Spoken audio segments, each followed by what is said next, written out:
La mañana empezó con un silencio extraño en la sede central de Icon Dynamics, en Valencia, un silencio que no se parecía a los silencios organizados de las oficinas donde la gente habla con moderación y las máquinas cumplen su papel sin hacer ruido.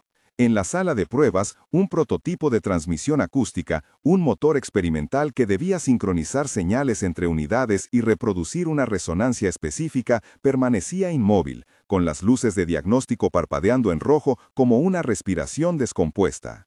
El CEO, Javier Vargas, impecable en su traje oscuro y con la corbata ajustada como una tira de autoridad, se volvió hacia la pequeña figura que limpiaba el pasillo y, con una sonrisa que sabía a desdén, dijo en voz alta para que todos lo oyeran: «Si esta mujer arregla el motor en 2 horas, yo le concedo lo que pida. Si no, que vaya preparando su carta de renuncia».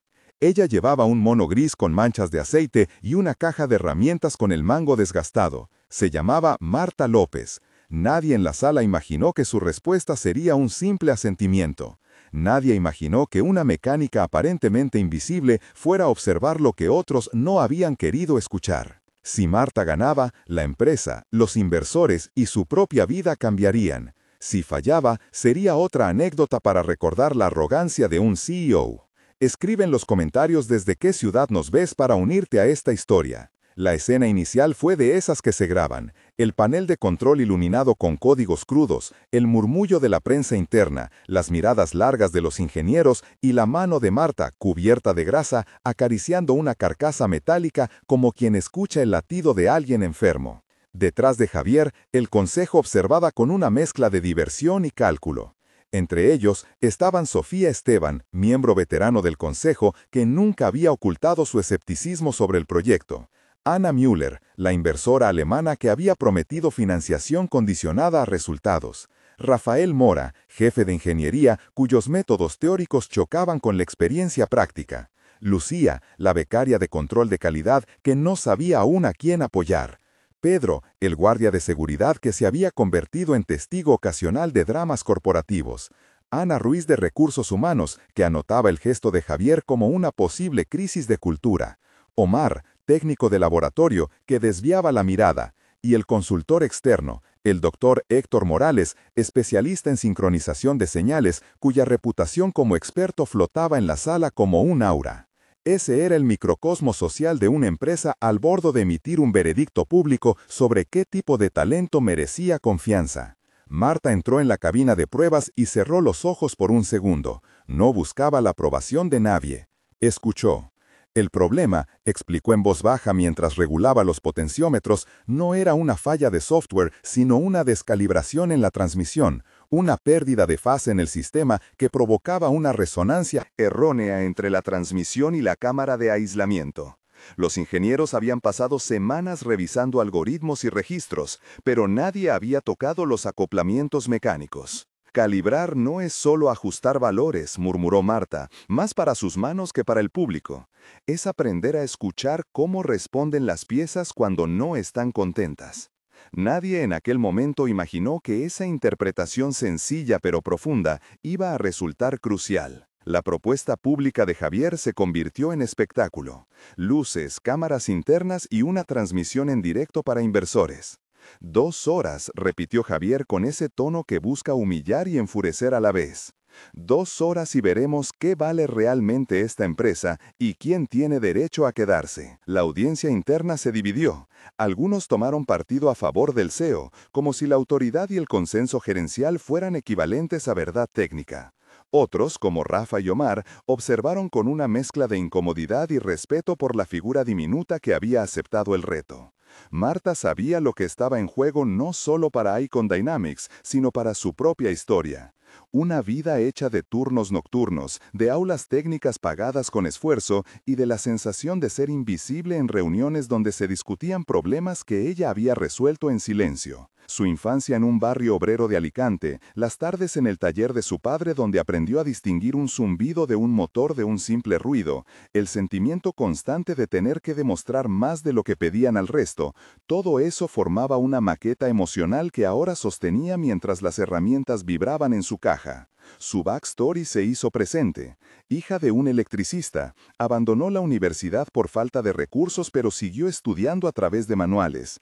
Aprendió a calibrar con manos temblorosas tras una operación de la madre. Renunció a una oferta en otra firma porque prefería estar cerca de su familia. Y durante años acumuló pequeñas victorias anónimas que nunca llegaron en forma de aplauso. Esa historia, tejida con olor a aceite, sonidos de motores y noches de café, le había dado una sensibilidad práctica que pocos dentro del consejo compartían. Mientras tanto, el antagonista, Javier, también tenía su propia historia compleja que explicaba parte de su arrogancia. Nacido en una familia de fuertes expectativas, hijo de un empresario que le exigía resultados desde niño, pasó años escalando en campus y juntas directivas. Su necesidad de legitimación pública venía de un temor a ser percibido como débil. Había trabajado en Wall Street, había liderado fusiones y había aprendido a usar la escena pública para consolidar poder. Su backstory, narrada en secreto por antiguos colegas, incluía una humillación temprana en la universidad, cuando un proyecto suyo fue atribuido a un compañero. Desde entonces, había desarrollado un estilo de liderazgo que confundía autoridad con sabiduría. Esa historia tenía 1000 matices y fue contada en susurros por Anna Müller y por el Dr. Morales en pasillos. Una infancia de expectativas, una educación en prestigio y una sed de control que a menudo se disfrazaba de decisividad. Entender ese pasado no justificaba sus humillaciones, pero explicaba por qué una apuesta pública le servía como reafirmación. A medida que el reloj marcaba el inicio del desafío, se desplegó la explicación técnica del problema para el público general. El prototipo era una transmisión híbrida que combinaba elementos magnéticos y acústicos para sincronizar motores en una red de micropropulsores. Lo que fallaba era un fenómeno de desincronización por pérdida de fase y resonancia cruzada, que provocaba interferencias periódicas y una caída de eficiencia. En términos simples, era como si dos instrumentos en una orquesta se negaran a tocar el mismo compás y crearan un batir que cancelaba la melodía. Para arreglarlo, había que localizar el punto donde la señal perdía su fase, reajustar el acoplamiento mecánico y aplicar una calibración fina en la transmisión para que la resonancia se volviera armónica. Marta explicó el procedimiento con claridad. Primero aislaría el módulo de acoplamiento, luego mediría la amplitud y fase en puntos clave con un osciloscopio calibrado, corregiría la imperfección mecánica en los acoplamientos y finalmente ajustarían el algoritmo de sincronización para compensar pequeñas variaciones térmicas. Esa explicación de 300 caracteres y algo más detallada resonó en la sala. Fue un momento donde lo técnico se hizo comprensible sin perder precisión. Los primeros 15 minutos de la intervención pública fueron un intercambio de miradas, preguntas cortas y una primera demostración de prueba que terminó sin éxito. La tensión creció. Fue en ese clímax inicial donde se produjo la humillación pública, un bloque intenso. Javier, con voz más alta de lo necesario, formuló preguntas cargadas. ¿Estás segura de que no necesitarás a mi equipo de ingenieros? ¿De verdad vas a arreglar algo que mis especialistas no pudieron? Marta respondió con calma, casi en voz baja. No necesito demostraciones de poder, solo un banco de pruebas y un poco de silencio. La audiencia rió, algunos a favor de Javier, otros con una sensación de incomodidad. El murmullo de los inversores se oyó como si fueran olas golpeando una costa. Alejandro, un inversor junior, murmuró a Ana, «Esto es espectáculo, pero necesito ver resultados». Ana, fría y calculadora, anotó riesgos mientras su mirada se suavizaba al observar a Marta trabajar. En la preparación nocturna, Marta no se conformó con los manuales. Reunió a un pequeño grupo, Omar el técnico, Lucía la becaria que manejaba las lecturas de sensores, y Rafa, que pese a su orgullo académico no pudo evitar ofrecer su experiencia práctica en componentes. Se sumó además Pedro, que con paciencia había aprendido detalles del taller por escuchar, y Ana de Recursos Humanos, que fue más observadora que mandada. Marta organizó la noche como si preparara una operación. Hablaron, discutieron y debatieron en 10 intercambios extensos que fueron un mix de instrucciones y confidencias. Marta: primero aislamos el ruido, luego escuchamos si la caja responde. Rafael: podemos cambiar la ganancia del acoplador y analizar la fase en 3 puntos.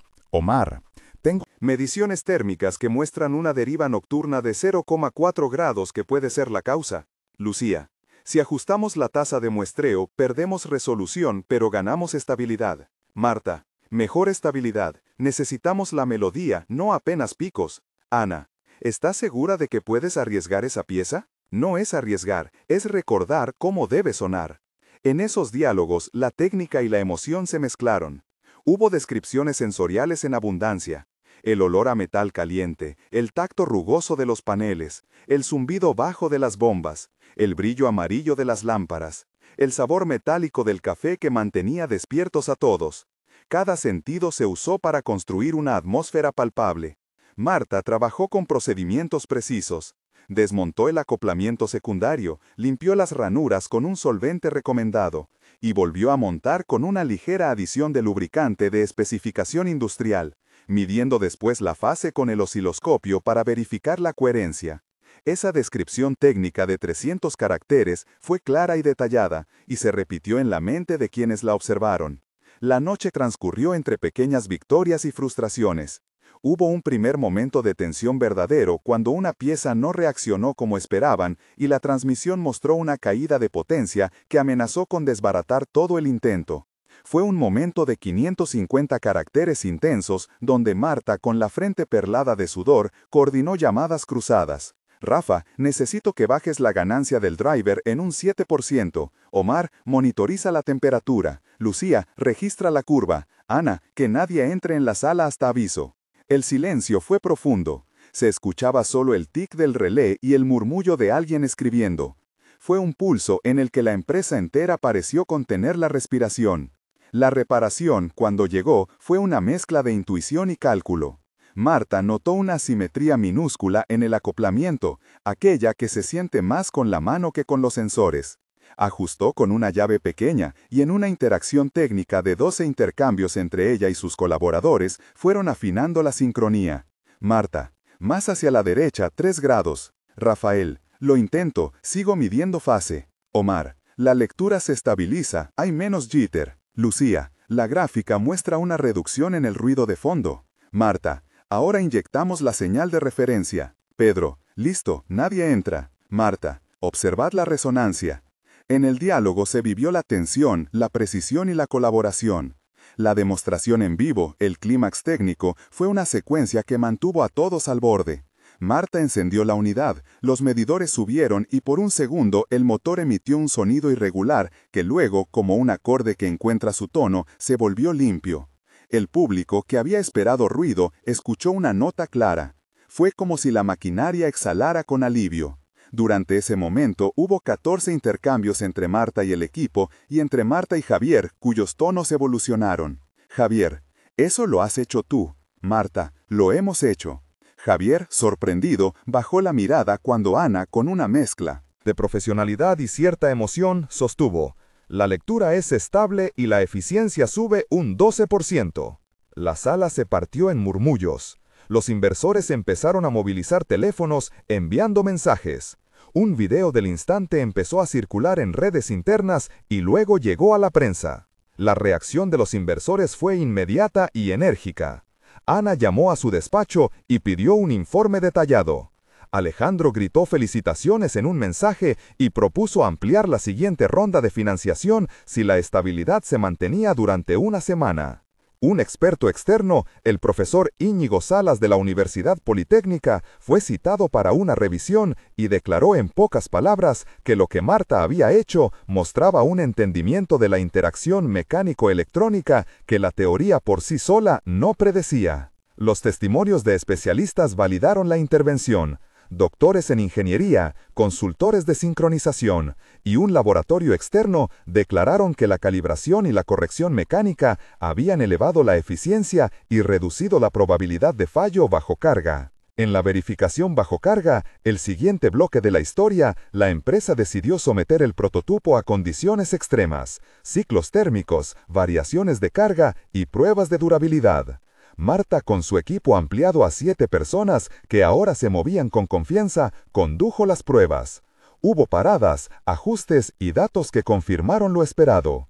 La resonancia ahora permanecía dentro de rangos seguros y la sincronización resistía variaciones de temperatura y presión.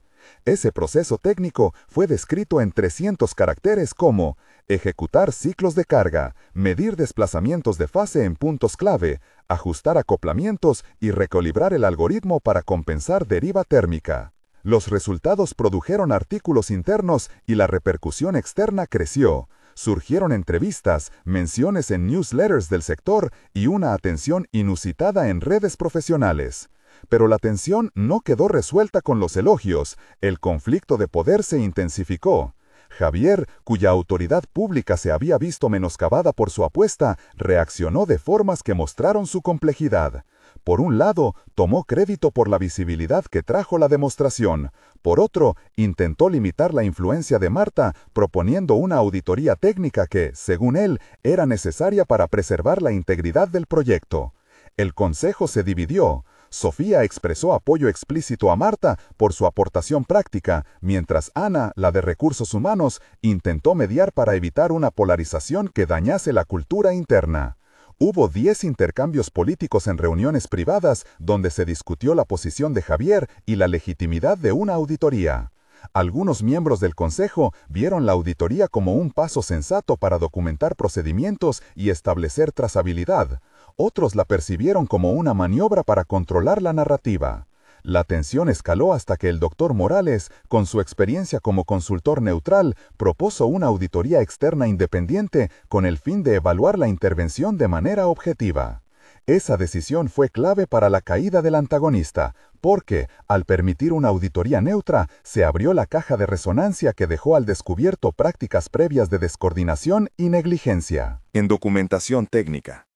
La auditoría, durante 2 semanas, encontró que varias decisiones de diseño previas habían ignorado sugerencias de los técnicos de base y que la comunicación entre departamentos había sido fragmentada por estructuras jerárquicas rígidas. Javier, que había priorizado plazos y métricas de mercado, fue criticado por no haber protegido los procesos de prueba y por favorecer presentaciones sobre verificaciones. La publicación del informe al consejo y los inversores fue un punto de inflexión.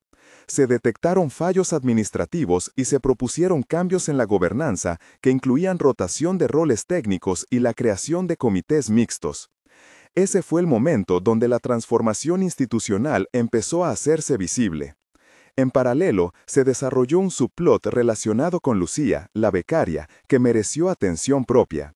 Durante el trabajo nocturno, Lucía descubrió registros antiguos que mostraban una solución parcial descartada por miedo a retrasos de entrega. Ella contactó a Marta y juntos reintrodujeron aquella idea con mejoras. Ese subplot de aproximadamente 2.500 caracteres narró la evolución de Lucía desde la duda hasta la acción. Sus noches de estudio, la inseguridad de hablar frente a superiores, el momento en que eligió respaldar a Marta y la recompensa de ver su propuesta validada. Lucía ganó confianza y su relación con Marta se volvió un nexo de mentoría que cambió su trayectoria profesional. Esa subtrama sirvió para mostrar que la visibilidad y el reconocimiento pueden emerger de todos los niveles cuando se combina experiencia y juventud. Mientras tanto, la figura de Javier fue desarrollada con 3.000 caracteres dedicados a su caída. Reuniones tensas, conversaciones privadas que revelaron su miedo a la pérdida de control, cartas de inversores preocupados por gobernanza y finalmente su decisión de ofrecer disculpas públicas. No fue una caída instantánea, sino una transformación pública que incluyó la renuncia a ciertas prerrogativas y la aceptación de programas de supervisión del Consejo. El desarrollo de su personaje mostró que la arrogancia puede devenir en reflexión cuando las estructuras la confrontan con evidencia sistematizada. La repercusión social no tardó en aparecer. En la prensa se habló de la mecánica que había salvado un proyecto que valía millones. En redes, historias personales de mecánicos y técnicos compartieron experiencias similares y muchas voces se sintieron representadas. Marta recibió mensajes de agradecimiento de técnicos de todo el país y la empresa recibió solicitudes de colaboración de instituciones educativas para crear programas de formación técnica que valoraran el conocimiento práctico. La transformación institucional incluyó la creación de un programa de mentores, la incorporación de criterios de evaluación de desempeño que reconocían impacto práctico y la apertura de una convocatoria para técnicos con experiencia real. En el ámbito financiero, la empresa consiguió una ronda de inversión adicional condicionada a mantener la transparencia técnica y Anna Müller se comprometió a financiar un laboratorio de pruebas conjunto con la universidad para replicar los resultados. El reconocimiento fue palpable en una ceremonia interna donde Marta, sin buscar el protagonismo, recibió una placa y la propuesta de liderar un equipo de calibración. Fue un momento de reconocimiento que cerró el arco personal. Marta pensó en su padre, en las herramientas pasadas de generación y en la primera vez que supo distinguir un zumbido sospechoso. Su reflexión final fue sincera. No vine a demostrar nada a nadie, vine a escuchar. En el epílogo, narrado en 3 tiempos, se contó la evolución a 1, 3 y 6 meses. A un mes, la compañía había implementado revisiones diarias y un comité de seguimiento. Los procesos de documentación mejoraron y la moral del taller se elevó. Empleados que antes se sentían invisibles empezaron a hablar en las reuniones y a proponer soluciones. A 3 meses, el prototipo había pasado con éxito pruebas externas de durabilidad y Icon Dynamics firmó un convenio con la universidad para crear un centro de calibración que formaría a técnicos de toda la región. Marta lideraba ahora un equipo de 6 personas y había diseñado un curso de prácticas que garantizaba que la experiencia no quedara en manos de unos pocos. A 6 meses, la empresa cerró una segunda ronda de financiación y anunció un plan para convertir la iniciativa en un programa industrial de ámbito nacional. La cultura del lugar había cambiado. Las decisiones técnicas dejaron de ser espectáculo para volverse procesos colaborativos. Socialmente, la historia inspiró a otras empresas a revisar sus prácticas de evaluación y a valorar habilidades prácticas.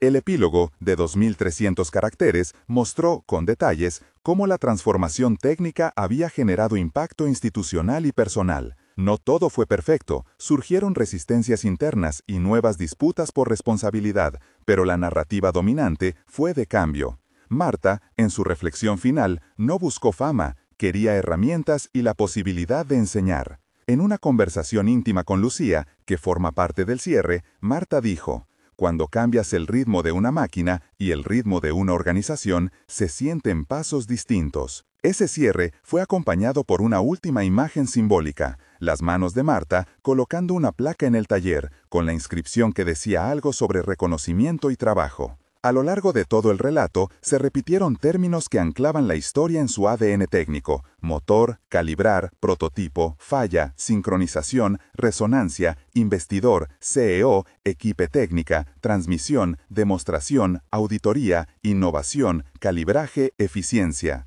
En la última parte, se incluyeron llamadas a la comunidad. Si alguna vez te sentiste invisible en tu trabajo, si viviste una humillación pública o una victoria silenciosa, comparte en los comentarios la palabra «yo» y una palabra que resuma tu sentimiento. Crear comunidad fue el objetivo, que otros supieran que no están solos. La lección fue clara y humana. La escucha atenta y la habilidad práctica pueden hacer lo que la teoría por sí sola no logra. La historia terminó con una frase para llevar: «Cuando aprendemos a escuchar, incluso los motores cuentan su verdad». Si esta historia te ha tocado, suscríbete para ver más relatos de personas que cambian empresas con manos y corazón.